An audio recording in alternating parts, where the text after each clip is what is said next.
ustedes. Quiero invitarlos a conversar en esta tarde de noticias, en esta tarde de CNN Chile, para hablar del mega incendio de la región de Valparaíso y las lecciones que se sacan luego de la emergencia. Sabemos que la cara más triste y más lamentable, más catastrófica de esta emergencia es la pérdida humana. Estamos hablando de más de 130 personas fallecidas luego de la emergencia. Pero como les decía yo, luego de sucedido este incendio con consecuencias como las que estamos revisando en la imagen, muchos expertos y expertas conversan sobre las lecciones que se sacan, ya les decía, para hacer mejoras en nuestro sistema de alerta, en los planes reguladores, en la planificación territorial. Bueno, de todo eso vamos a conversar ahora con un experto en CNN Tiempo. Atención.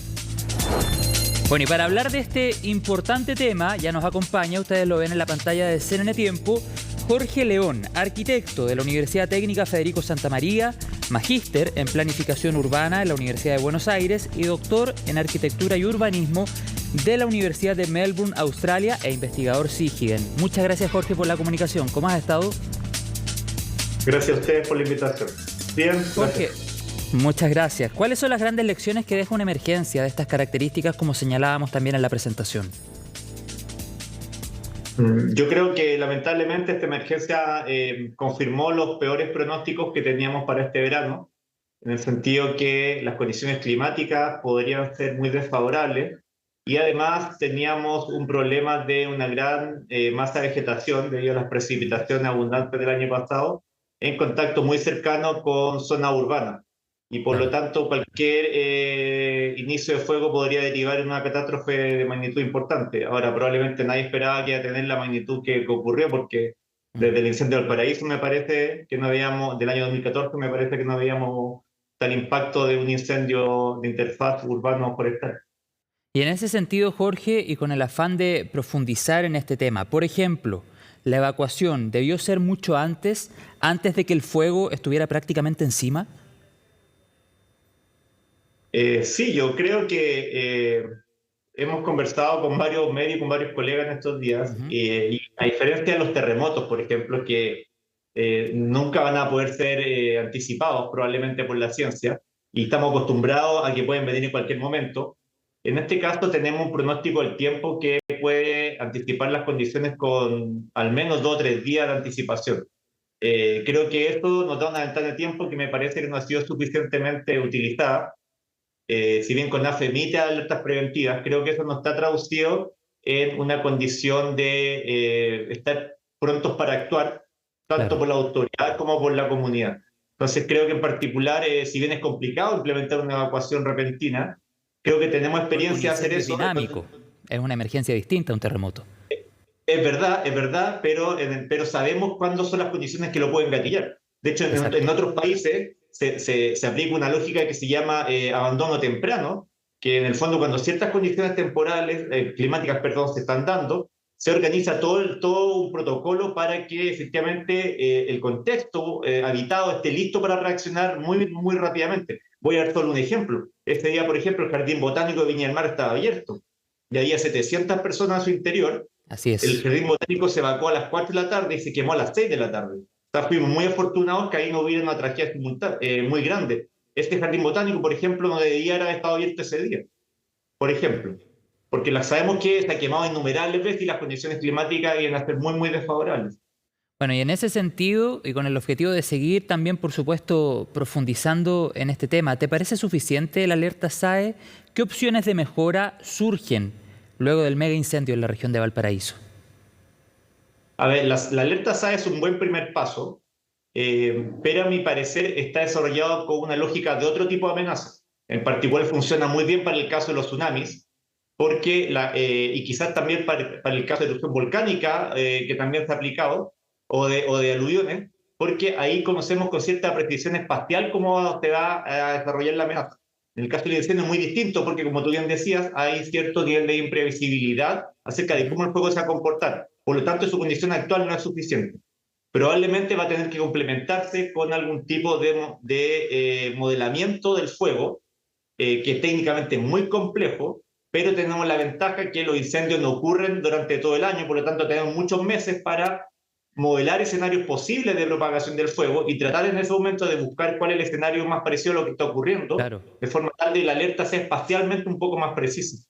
Y muchas personas alegaron, por ejemplo, que al momento de recibir la alerta SAE, claro, se decía evacúen por peligro de propagación del incendio forestal, pero no se indicaba dónde. Y de hecho me tocó leer y escuchar muchos testimonios de personas que decían que ante la emergencia, por intuición, eligieron una ruta hacia dónde evacuar. Algunos acertaron y otros lamentablemente no. Y sabemos que estamos hablando de una emergencia que le costó la vida a una gran cantidad de personas que, sin lugar a dudas, es la cara más triste y más dolorosa de esta emergencia. ¿Tú crees que parte de las cosas que se le podrían incorporar a la alerta SAE va en esa línea de crear tal vez ciertas rutas seguras o algunos refugios, por ejemplo, donde las personas pudiesen estar a resguardo?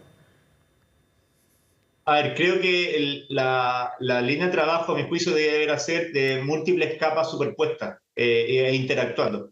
Tenemos un primer nivel que ya se ha mencionado mucho, tiene que ver con manejar mejor espacialmente el territorio, una Exacto. mejor planificación territorial, un control de los bosques o las plantaciones forestales, la creación de cortafuegos, etc. Después tenemos un segundo nivel que tiene que ver con mejorar las condiciones para la evacuación. Esto, en primer lugar, tiene que ver con una mejor alerta SAE, como tú mencionas, pero apoyada por algún tipo de entrega de información en terreno. No ¿Fuerzas de podemos estar seguridad, por ejemplo? ¿Perdón? ¿Fuerzas de seguridad, por ejemplo, en terreno?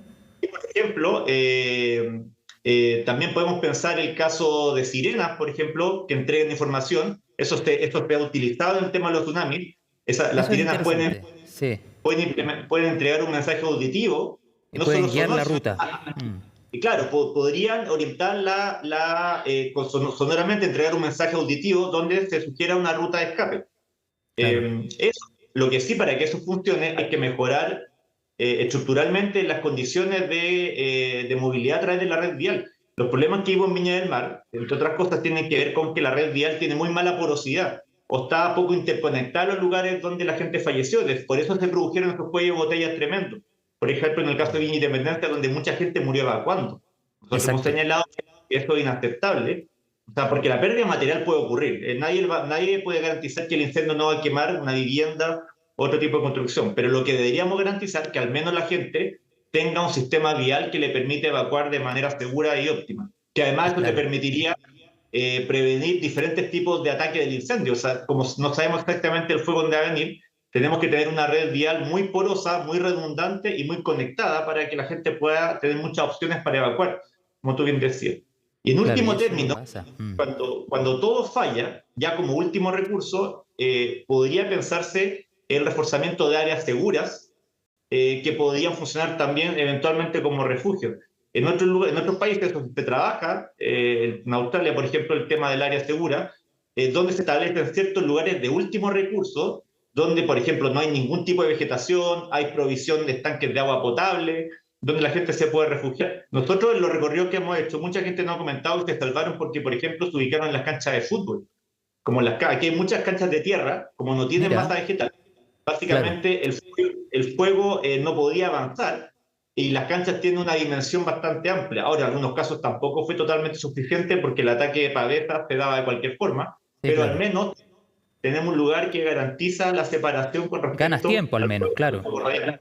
Es un caso de último refugio. Yo no aconsejaría que la Exacto. gente lo tomara como destino de la evacuación, pero ya si todo el resto del sistema no está funcionando, esto probablemente le da a las personas más posibilidades de sobrevivir que quedarse en la casa esperando que el fuego ataque.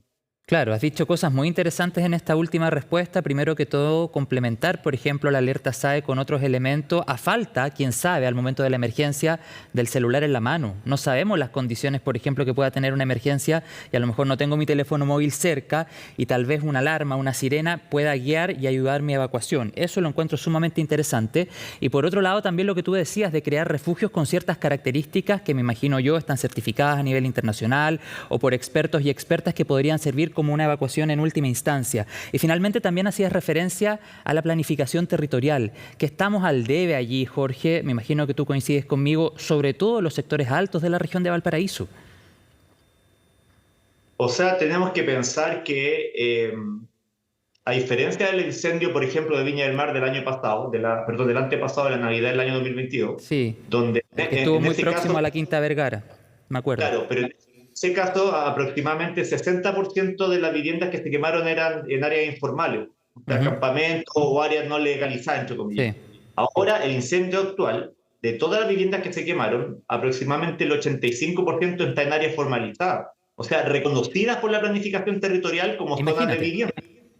Y más encima, donde se admite una alta densidad de ocupación. O sea, en algunas zonas tenemos densidades de ocupación cercanas a los 1.000 habitantes por hectárea. O sea, en el fondo está, el instrumento de planificación está diciendo, en esos lugares no solo tú puedes construir casas de manera todo dentro del reglamento, sino que además esos lugares o edificios de habitación, y estos lugares además pueden vivir muchas personas. Entonces, esto está aumentando algo que en gestión de riesgos se llama la exposición, ¿no es Mm. cierto? Porque entendiendo que la amenaza existe, lo que estás haciendo es colocando personas en lugares que están muy expuestos a esa amenaza y por lo tanto estás incrementando el riesgo total de que una tragedia ocurra. Claro, y a modo de conclusión, Jorge, esta tragedia se pudo haber evitado. ¿Qué carencias, aparte de las que ya hemos conversado, identificas? Por ejemplo, planes de emergencia desactualizados, no suficiente cantidad de cortafuegos u otro tipo de falencias. ¿Qué instituciones crees también están al debe en medio de esta emergencia y las consecuencias que hemos conocido en las últimas semanas?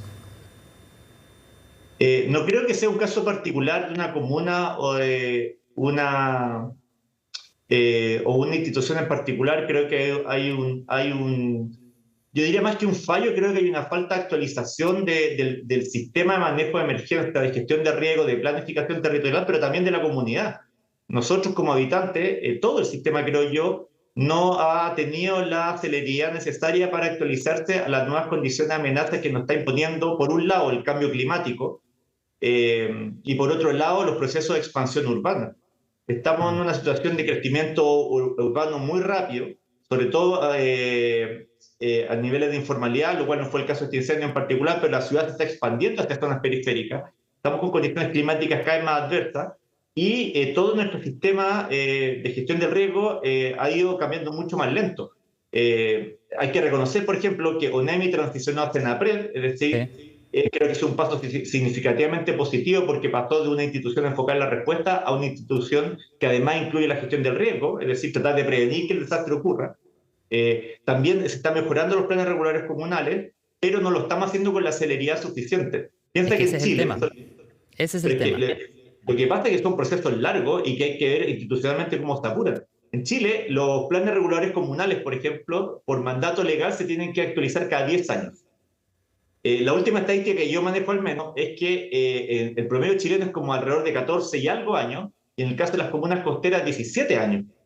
O sea, tenemos planes regulares que tienen 20 y tantos años de antigüedad en algunos casos. Entonces, imagínate cómo era el mundo hace 25 años. Por Era otra eso, realidad mundial, climática, urbana. la crisis climática avanza a otro ritmo. Totalmente. O sea, nuestras instituciones en general no han tenido la capacidad de ponerse al debe con esto, pero la población yo diría que también. Nosotros mismos en el fondo seguimos viviendo o intentamos seguir viviendo como lo hacíamos hace 15 años y hay que entender que las condiciones son otras en el fondo. Hay prácticas como súper arraigadas, como sin ir más lejos, por ejemplo, la quema de pastizal como para limpiar, o la quema de basura, que es una cosa habitual en la Es que se periferia de la cruzan, ciudad. sí, se cruzan tantos temas sobre lo que estamos conversando. Por ejemplo, una institucionalidad o normativas desactualizadas también. Muchos ha hablado, luego de esta emergencia de la ley de incendios que descansa en el Parlamento, de una mala planificación territorial. Y respecto a lo que tú decías, finalmente, es la autoridad la que debe empoderar a la comunidad, empoderar a la población. No sé si tú coincides conmigo. Sí estoy de acuerdo, pero también creo que me gusta mucho un concepto que se aplica, por ejemplo, en Australia, que habla de responsabilidad compartida. Ese es el concepto. Eso, con esa responsabilidad compartida no se refiere a quitarle en el fondo la responsabilidad que las autoridades tienen como primer agente de gestión del riesgo y de seguridad de la población, porque están Claro. mandatados para eso lo elegimos en el fondo a las autoridades, pero también nosotros como ciudadanos tenemos mucho que hacer para poder contribuir a la gestión del riesgo. Es cosa de ir a terreno. Ustedes van a ver que muchas casas se salvaron porque los vecinos tenían despejados sus terrenos, había poco pastizal, tenían poco material y combustible, y las Pero ese quebradas estaban conocimiento no libres. lo tienen todos. Ese es el No, tema. no, claramente. No, claramente hay que hacer un esfuerzo en el fondo hay que empoderar a la comunidad como quizás como primer agente de gestión del riesgo, sin quitarle la autoridad, la responsabilidad que tiene la autoridad, obviamente. Pero creo que no, yo al menos no soy mucho la idea de descansar todo el esfuerzo de las autoridades porque nunca tienen o los recursos o el tiempo o están copados con otro tipo de problemática. Creo que también en el fondo empoderar la gestión vecinal y comunal de riesgo creo que es una herramienta muy potente para poder reducir el riesgo en el largo plazo. Jorge, lo último que te quiero preguntar, porque estamos en el tiempo. Nosotros en la presentación decíamos que dentro de todo tu currículum tú también eres arquitecto. ¿Cómo debiese ser el proceso de reconstrucción? ¿Hay personas que no debiesen volver a vivir en lugares que se vieron afectados por la emergencia? ¿Esa reubicación necesariamente debiese ser en un porcentaje alto de las personas afectadas? Es una muy buena pregunta. Probablemente yo creo que hay que estudiar y hay que clasificar. Probablemente vamos a tener al menos 3 niveles. En lugares, me refiero que lugares que se pueden reconstruir de manera similar a lo que había antes. Lugares donde si es que se reconstruye va a haber que incorporar medidas de gestión del riesgo. O sea, incorporar cortafuegos, bajar la densidad habitacional, medidas de este tipo. Y en tercer nivel va a haber lugares que derechamente no debieron reconstruirse. O sea, hay lugares de riesgo extremo. Lamentablemente muchos de ellos de ubicación, de emplazamiento informal, pero ahí sí la autoridad va a tener que hacer un esfuerzo muy activo para, primero, no permitir que las personas se reubiquen y tratar de esas personas, obviamente, ubicarlas en zonas seguras y con condiciones habitacionales de buena calidad, porque son lugares que si se siguen ocupando se van a seguir quemando, y eso lo sabemos, hay un montón de evidencia al respecto de que ese fenómeno puede volver a ocurrir.